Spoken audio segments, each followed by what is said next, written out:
All right, so let's go ahead and go over. So this is the first review. Now, on this review, there were, overall, I thought it was a pretty good review of what you're going to see on your tests. I made this review, I did make it like a year or two ago, but it had everything that we talked about in this section. Now, there was only one thing I left off and I added at the very end. The review that I gave you guys today is from the textbook, so it covers all the sections that we did in class. So it too has pretty much everything that's going to be on the test. Again, tomorrow is our test, so please make sure you're studying. We're going over this review today. The other review that I gave you, I'm posting all the answers online, so do it, post it, check your answers, all right? But they'll be posted under that same link, so if you click on the PDF that has the assignment online, you'll see the answers there so that you can check your work. All right, for these, again, we're going to run through all of them today, but the first one we had was based on vocab, and there wasn't a whole lot of vocab in this section, but there were a few important things that we needed to talk about. So whenever we have similar figures, how are the corresponding sides related? So if polygons are similar, the corresponding sides are what? Not congruent, proportional. So the keyword there is proportional. I haven't used this in a while, but in order to get this to report correctly, so I can post the video for this, I'm going to use this. So again, it's proportional for this first point. And then for the other one, we have corresponding angles are, that one's congruent. So for part B there, this one's going to be congruent. The three methods for proving triangles are similar are SSS, and then there's two other ones. What are the other methods? AA, all right, so AA is one of them, and SAS is the other one. So it doesn't matter which one you put where, but AA and SAS. So again, SSS was already listed, but there are three total there that you need to know. The other ones that we had when we dealt with are congruent triangles. Again, those don't apply for this one. So it's just those three that you need to know for similarity. Now, again, anytime you talk about an angle, they're congruent. Anytime you talk about sides, they're proportional. For number 2 and 3, we have number 2, we have a proportion already set up. We have to do what in order to solve it? Cross multiply. All right, so we need to cross multiply on those two. And when we cross multiply, again, we're cross multiplying by multiplying these two x values together that are at diagonal. And then we're multiplying these two numerical values here that are at diagonal. So x times x and 4 times 16. Well, x times x is x squared. What's 4 times 16? 64. All right. Now we got to get rid of the square. So in order to get rid of the square, we have to square root both sides this time. And if we square root both sides, what is the square root of 64? 8. Now on number 3. So 3, same idea, but now you have numbers and you also have an expression at the top, right? For that one, you're going to cross multiply. And when you cross multiply on this one, you have to make sure you do something extra. What do you have to do extra when you cross multiply here? Distribute. Yeah, because you have the 10 and it's being multiplied by that entire expression, x plus 3. Now, on the other side, we have 2x times 20. But again, this side is the side where we're going to have to distribute the 10 to both parts. So when we distribute the 10 to both parts, we end up with what two values? 10x plus 30. Good. All right. On the other side, 2x plus 20 is 40. So we have 40x over here. And now we have to solve. So get like terms the same side. Right now we have the 10x over there on the left. Let's move it over to the right. How do you move it over? Subtract, all right, so we can subtract the 10x from the left side, and we also then have to subtract it from the right side. So now I'm left with just 30 is equal to what? 30x. So last step, gotta get rid of the 30 by dividing it off. And when we divide it off, since this side was also 30, 30 divided by 30 is, well, on this side, it's 1. So x is equal to 1. Right? And that's it. Any questions on that part? All right.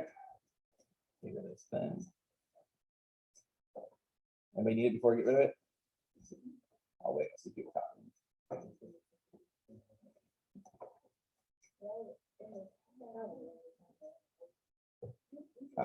Good then? Clear.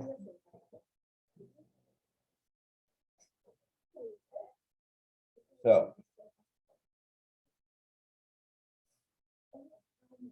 on the next one, we have use similarity statement and the triangles below. Now, when you're doing this one, you have, again, two triangles. Are they facing the same direction? No.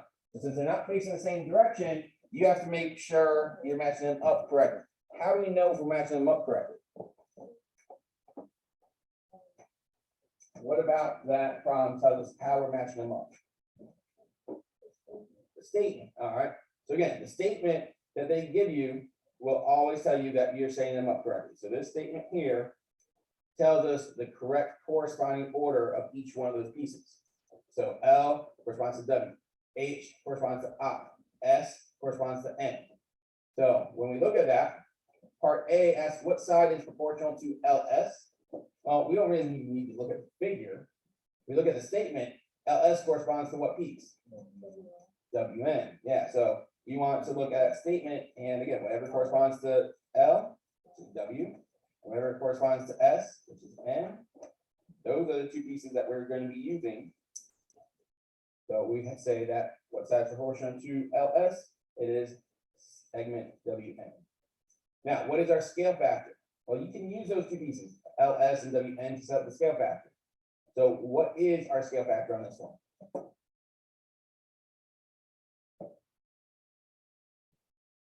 1/3. All right. So how do you get 1/3?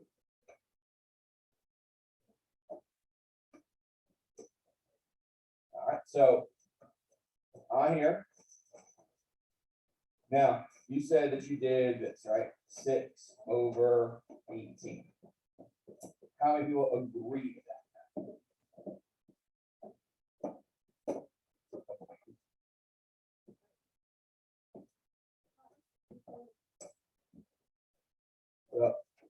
So before we go further here, look at our statement, because we do have to be careful as to which value comes first. On here, it wants a scale factor of LH, so the triangle LHS to triangle WIN. So we need to make sure we go in that same order. So are we currently in the correct order? No. So we actually need to flip that. All right. So this one's not correct. Again, order is important, especially if they told us what order they want us to go in. So it should be 18/6. But now that reduces to what? 3. So we could either say 3/1 or just 3. That would be our correct scale factor. Then it says solve for x. So now if we're solving for x, yes, these two diagrams are drawn to scale. So if we're looking at the diagram, it's probably easy to match up the right corresponding pieces. But again, you could still use your statement to help you out. If we're solving for x, we already have our scale factor of 3/1. So I'm going to go ahead and continue using that same scale factor here. We want to solve for x. So x is in which triangle? The small one or the big one? So the big one. So should go on top or bottom right? Top, because we have the big triangle on top before. So we're going to keep the big triangle on top when we write our second ratio. All right. What side corresponds to x? 10. So now that we have those two over top of each other, we can cross multiply and solve. So we have 3 times 10. And we have 1 times x. 3 times 10 is 30. 1 times x is just x. So 30 is x. All right. Any questions so far on that one? All right. On the next one, it says complete the similarity statement. So now we have 2 triangles that are actually intersecting with one another. And we also have something else important marked on that figure. What's marked on that figure already? Parallel. So we have 2 parallel lines. Now, since we have parallel lines, that will allow us to mark some angles congruent. So we know that angle W, for example, would match up with what angle over here in this triangle? Why do you say H? You meant C. Why C? It's not corresponding. Well, okay. When talking about the parallel lines, it's not corresponding. In the triangles, you're right to say that they're corresponding because they're in the same position for the triangles. But how do we know that they're actually congruent? Because of the parallel lines, they're what we call what type of angles. So we have a parallel line, we have a transversal, one's on one side, one's on the other side. Not vertical. Vertical would be in the middle here. We have angle T on both sides. These would be vertical angles. W and C are going to be, because the parallel lines are on opposite sides, but they're inside the parallel lines. So they're called what? Inside they are interior. Opposite sides they are on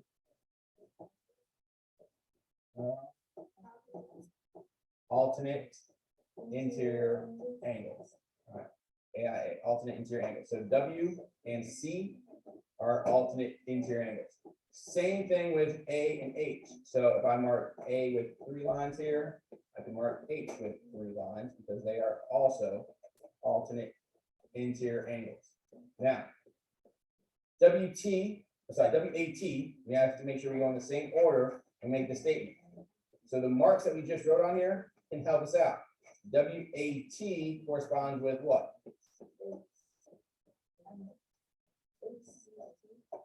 Close. How much those first 2 around? CHT. So we have to make sure that you go in corresponding order. So again, C corresponds with W, right? So CHT. C corresponding with W, H corresponding with A, T corresponding with T. So CHT.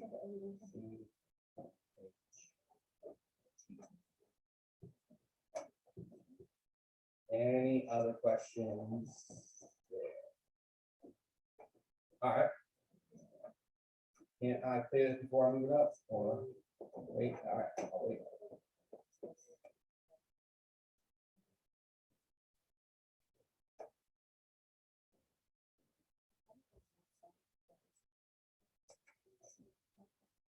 Yeah.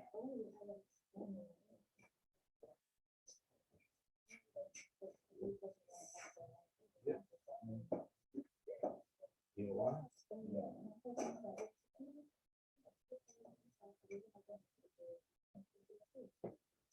All right, let me go ahead and clear that, and then we'll move on here.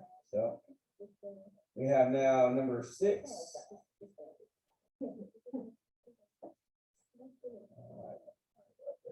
Yeah, that's just leave it there.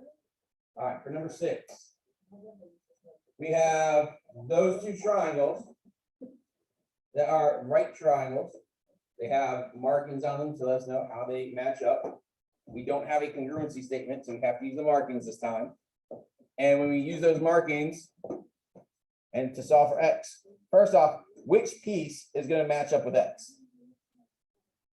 5. All right, so I can do x and 5. Now, however you set up that first fraction, whether it was x over 5 or 5 over x, you have to now, for the second one, make sure you go in a correct corresponding order. So if I did x over 5, what should I set up in the second triangle? What over what? 6. All right, 6 over 12. Good. Now, how do we know that that's the way they correspond? So I put X on there, and then you told me that 5 corresponded to it. How do we actually know that 5 corresponded to X? It's okay, it's on the same line as the right angle. Well, 12 was also on the side with the right angle. The other congruency mark, little arc. All right. So yeah, so if we look at what was actually marked, here we had an arc and here we had an arc for those congruent angles. So we could say, all right, 5 is across from that angle, just like X was across from the angle in this one.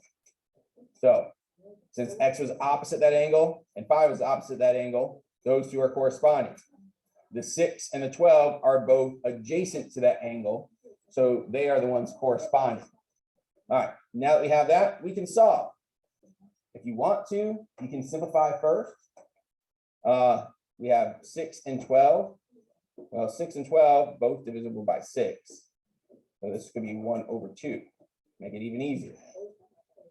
So cross multiply, 2 times X is 2X. 5 times 1, 5. What's X going to be? 2.5. Again, you can leave that answer a couple different ways. 2.5 is acceptable. Even leaving it as an improper fraction of 5/2 would be acceptable. So again, there is more than one acceptable answer there. All right, on number 7, we have, again, 2 triangles. I gave you a hint, deal with the triangles. On here, you have 4 pieces given to you. Now, I'm going to first set this up so that it's wrong. So I'm going to put 5/7 equals X/4. I'm telling you this is wrong right now. That's wrong. But that's usually the most common mistake. And I see it all the time. Why is that wrong?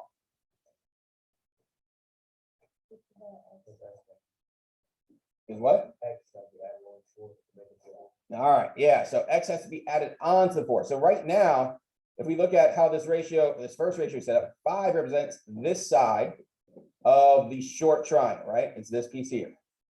Whereas 7 is representing this side. So it's the same corresponding piece, but on the big triangle. So when we set up the second fraction, the X is representing the length of the the small triangle again. But 4, that's not the entire side of the big triangle.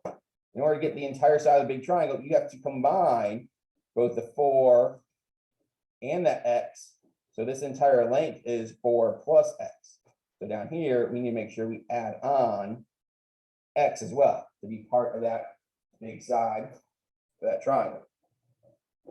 Now that we have it set up correctly, we can cross multiply and solve. So what's being multiplied?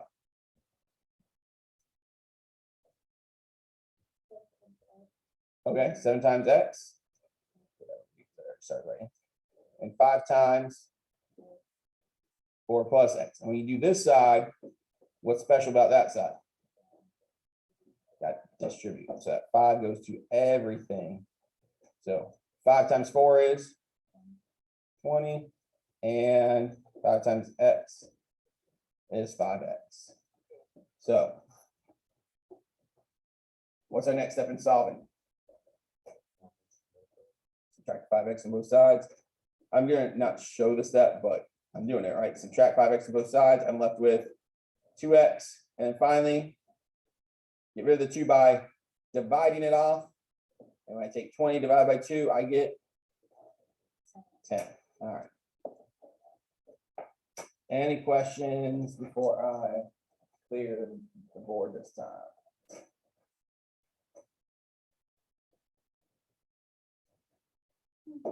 We're good?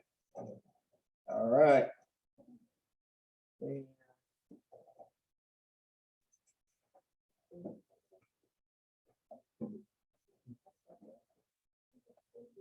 All right, next part. So now, these three are dealing with our special parts in triangles. So the first one is dealing with our angle bisector. When we have an angle bisector drawn in, all right, what was special about that angle bisector? What was special about the angle bisector?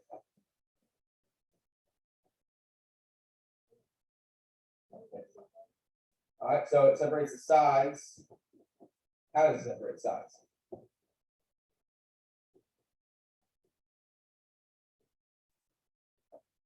All right, let's start with a proportion maybe. Give me one ratio that could have any proportion to solve for this.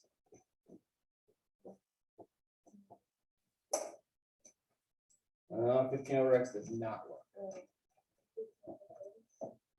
15 over 30, nope. 10 over 15, that's a good ratio. So 10 over 15. So these two in a ratio with each other. What's going to go on the other side? X over, very close, 30 minus x. Good. So on here, how does it split up? These two sides are proportional to the two parts of this other side that's being split by our angle bisector. So we wrote it as a ratio here. It's the two sides over each other equals the two parts that are being split by the angle bisector. Now, we're missing this piece, but we know that the entire length is 30, and we know that this piece is x. So 30 minus x gives us that missing piece that we need for our fraction. Now that we have our proportions set correctly over here, we can cross multiply and solve. So these numbers are kind of big, 10, 15. What can we do first? Simplify, right? What goes into both 10 and 15? 5. So 10 divided by 5 is, and 15 divided by 5 is. So now numbers are much smaller. It's a little bit easier to cross multiply. So the 2 is being multiplied to both the 30 and the x. And then we have 3 times x. Again, distributing to both of those. That gives us what? All right, 60 minus 2x. This side still has 3x. We need to get the x's all on the same side. So 2x, how do we get that over? Add it. All right, so add the 2x. I'm going to write this stuff this time. Plus 2x. Plus 2x. So we now have 60 equals 5x. That's the problem 10 here. What else? 5. And x is? So that was all for number 8.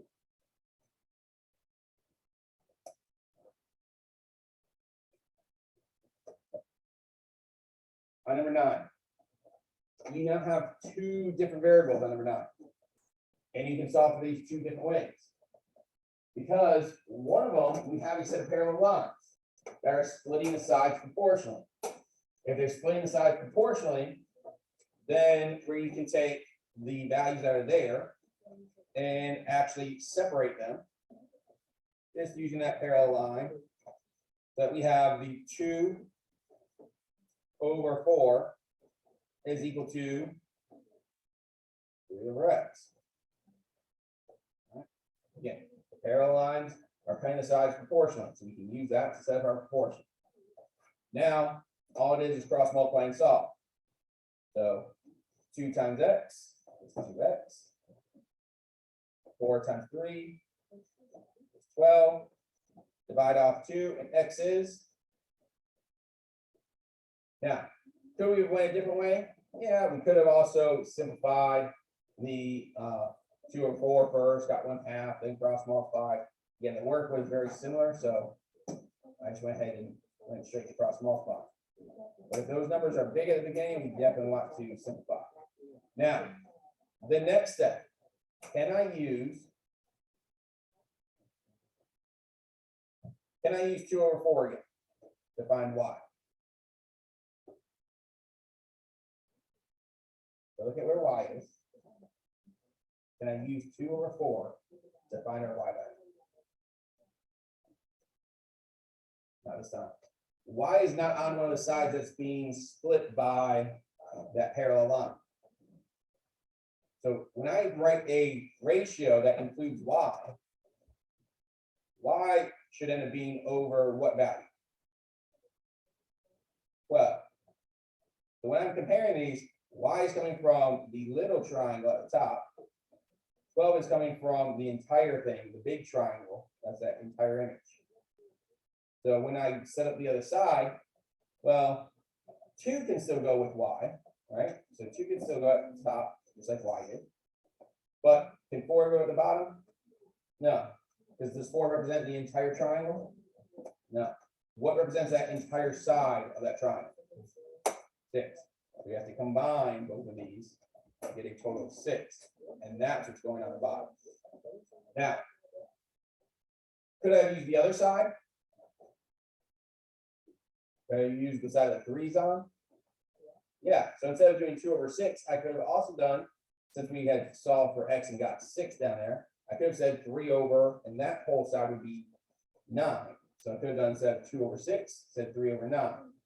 Both will end up giving me the same thing. All right. Steps are the same, cross multiply and solve. So I have 2 times 12 and 6 times y. Well, 2 times 12 is 24. Divide by 6 and you get 4. So y is 4.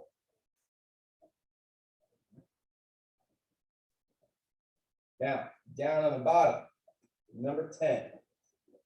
There are 4 different variables to solve for. I am not going to give you one on a test that has 4 different variables. All right. At most, I'll probably give you one that has 2, like number 9. But on number 10, this one is challenging. So we have to solve for P, D, W, and X. Does it matter what order you solve for them in? Not particularly. All right. You do need to solve for at least here D first, but then after that, the order doesn't matter. So which one do you want to solve for first? P or D?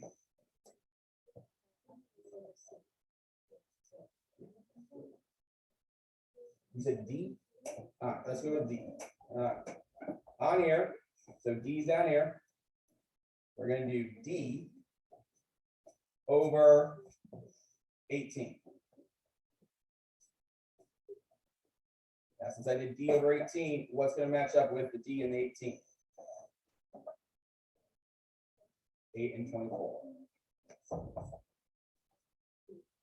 Now, we can also simplify before we cross multiply here, because these numbers are kind of big. So I wouldn't mind simplifying first. Both of these are divisible by 8. So 8 divided by 8 is 1. 24 divided by 8 is 3. Cross multiply. 3 times D is 3D. 1 times 18 is 18. So now all we have to do is divide off 3. What's 18 divided by 3? 6. So we have D is 6. All right, I'm going to actually write that on my finger because we might need that for later. All right, let's go to another one. Let's do P next. Like I said, we could have done either D or P. It didn't matter which form we solved for first. So let's say I did P now. P over, I'm going to use 24 again, is equal to what over what? 3 over 18. So again, I could have done either of these problems to start off. Now, could I solve for P a different way since I already got D with 6? Yeah, another option, since we already found D, I could have said P over 8 and done 3 over 6. No matter how you solve, you should get the same values, right, as long as you have a correct proportion set up. All right, on this one, again, I highly recommend simplifying first. 3 and 18 are divided by 3. So that's 1 over 6. Cross multiply. P times 6 is 6P. 1 times 24 is 24. Divide by 6, and P is 4.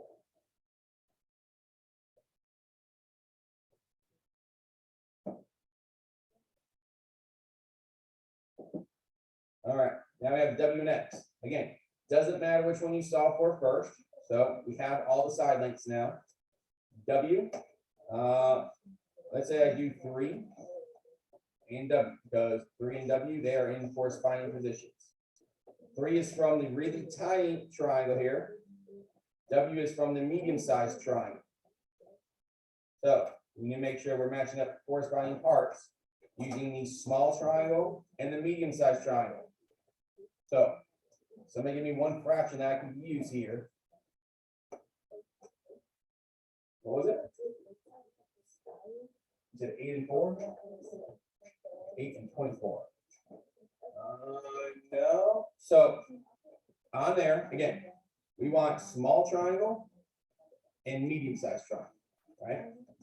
So we did this 3 and this W. That's what we have so far, right? So first, on top, I need one of these two values, the 3 or the 4. Which one do you want to use? 4. All right, we'll put 4 on top. So now, what part corresponds in the medium-sized triangle to 4? Is 8 the entire side? So the thing that you have to do on this one, it's a little bit tricky. You have to combine, because for the medium-sized triangle, it's this entire side. So you have to add up to get 12. Again, since 3 and W were not part of the side that were split proportionally, we're now looking at the entire triangle. So we're looking at the small piece on, or the one from the small triangle there was 4. The length of the medium-sized triangle with those two combined was 12. So now we can cross multiply and solve. All right. So 3 times 12 is 36. 4 times W is 4W. Divide by 4, and W is, what was it?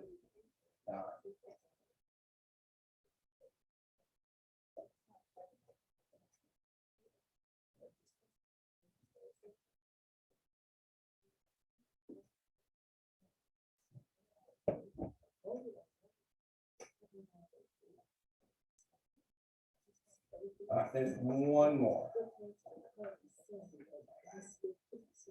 Last one, X. So for X, very similar to what we just did here, I could start off kind of the same way. Compare this length 3 with X. So 3 over X is equal to, give me 2 parts that would work for the really big triangle. So 3 came from a small triangle. Again, I could use either 3 or 4 on the sides. Let's use the other 3. So do it different on the side. So I use this 3. What's the side of the really big triangle now? This entire length. Combine. Since I use that 3, I can use this whole side. That whole side added to. 18 and 6 is 24, so 3 is 7.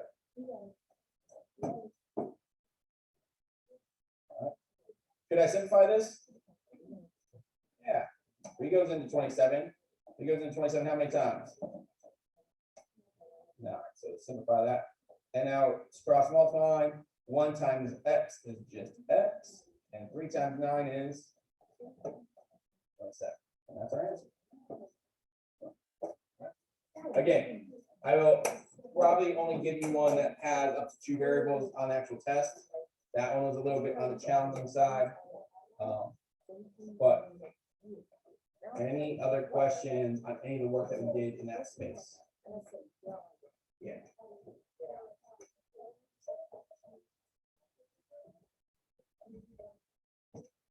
Let's see. Yes.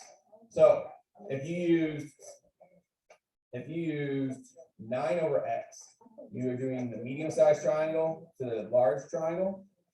So then you have to make sure you were matching up parts from the medium-sized triangle and large triangle. So let's say you did 9 over X, you could have then done 12 over 24. Or you could have done 9 over 27 as the other fraction. All right. But yes, that would also work. All right. Let's move this up.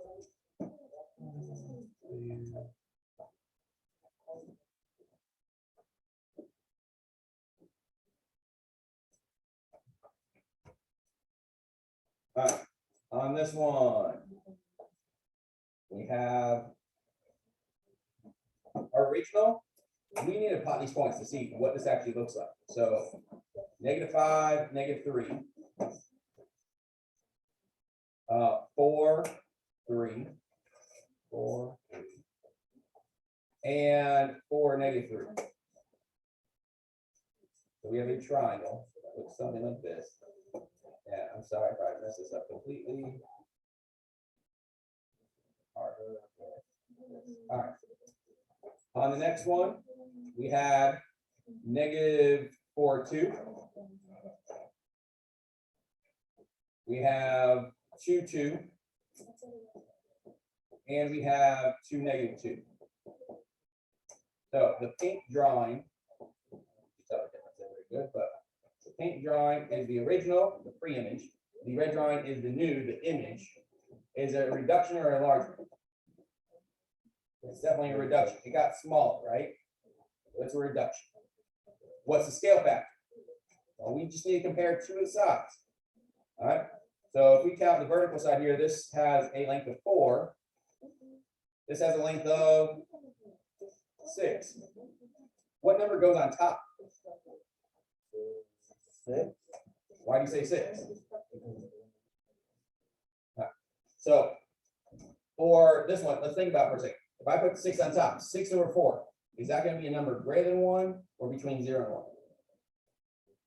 Greater than 1. And if we have a reduction, does that make sense? So the one thing you have to be careful of, if you have any other scale factor that you're talking about, you have to make sure you go in the order that they gave you. This one and then that one, whatever order showed it. For a dilation, it's always the new over the old. So the new image is the smaller one. So the new image here is the 4. The old image was the 6. So that reduces 2 over 3. That's our answer. All right, on the bottom, all right, I know we're running out of time. We have proportional sides and we have the angle in between. So this is good by SAS. And number 13, you have 2 parallel lines. I know it's not showing on the board, but you have 2 parallel lines. So you can show that angles are congruent. So that one's good by AA. All right. All right. Any other questions? And I can go over those two again tomorrow if you need me to. But those are the rest of those answers. Like I said, do the new assignment, post it, check your answers.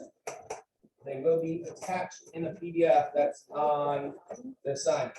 All right.